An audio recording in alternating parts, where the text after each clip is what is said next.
Hey everyone, and welcome back to my channel.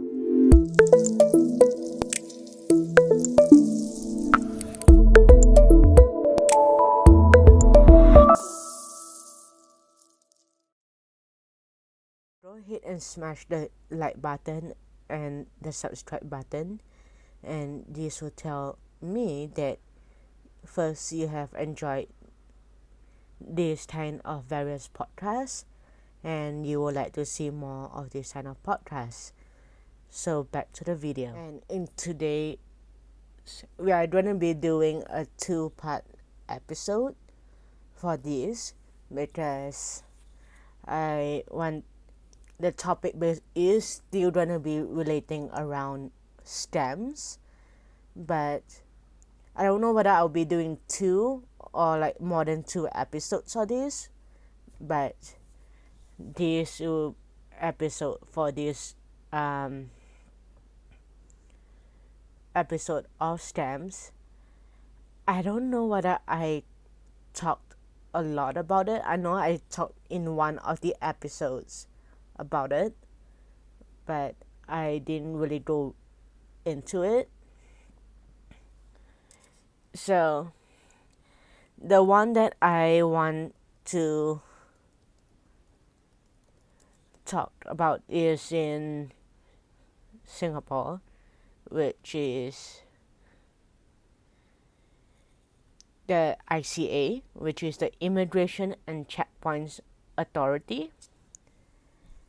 And so usually in like even in other countries, especially in Singapore, where when you have been called by the checkpoint and authority, it doesn't have the +1 or like +65 or like the country code number. And so these people, they think that they can be quite smart. They first so they will call on WhatsApp with the US number, and then they will say that, oh, they are from ICA and they need to check on my they say they have a problem with my vaccination and my booster, but they don't clarify it. So they expect, so we have to call like press one of the 2 numbers. Either you press 1 for English or press 2 for Chinese. But knowing if you've been to Singapore before, you will have 4 languages. 1 for English, like 2 for Chinese, 3 for Malay, or 4 for Hindi. The languages to the number can like vary, depends on like which company you're calling, where you're calling as well. But I knew that it was like a scam anyways, but I decided to have like fun with these scammers by pressing like a totally random number. So I'll press like the number 9, and if you call the ICA or any company and you accidentally press the wrong number, they will tell you saying, sorry, the number that you have pressed is invalid. Please press one of the following numbers: 1 for English, 2 for Chinese, 3 for Malay, 4 for Hindi, and then you press the number. But I press the number 9 and it still rings, and I'm like, oh, I'm gonna have like a total fun with these people. So the guy picks up, and it's always the same guy calling through and pretending to be an ICA officer. And then he picks up, and the first few times I spoke English to the guy, and then the guy will say, "Oh, you doubt the Chinese hotline?"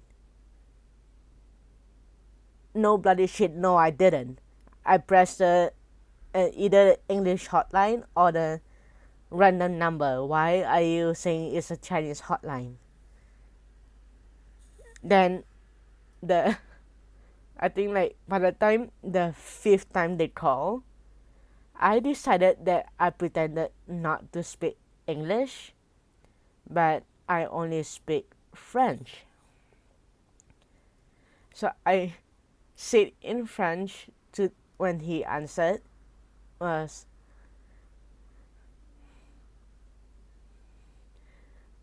"Bonjour, je ne comprends pas." Means hi, I do not understand. And the guy got so berated and angry that he went that, "Then why do you bloody call me for what?"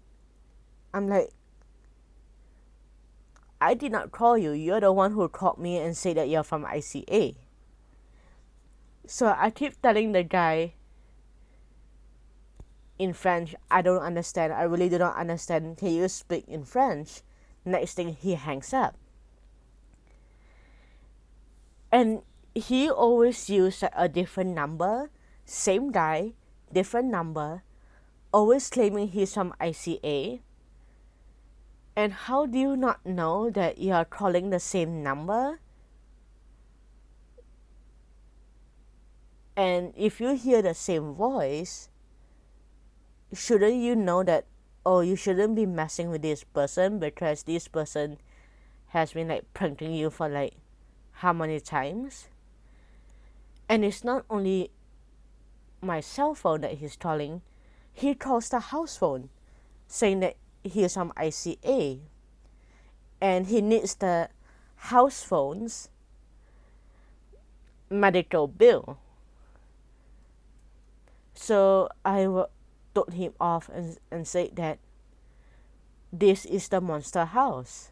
You know, like the movie Monster House, that very scary place. The monster house doesn't need vaccination, and the monster house doesn't need like the COVID-19 shots or the COVID-19 booster. So why do you ask the monster house for like his vaccination for what? And he's like, "Is this house name Ellen?" And I'm like, "It's the monster house. Why does the monster house need a bloody name?" And these people think that they can like really get away with getting like information. And in Singapore, there is still a lot of Singaporeans, and even I'm gonna talk about in the next episode as well, where I received calls from on WhatsApp from the police, and they said, and a lot of Singaporeans, they still fall for these scams, even though subconsciously they know it's fake. I mean, it's still a scam, but they still are tempted with whatever these people are saying. And I want to put out like this awareness around it because I don't want, like, I want to spread this awareness, and also like I don't want people to start falling for things like that when they know in their subconscious that they shouldn't be falling for it.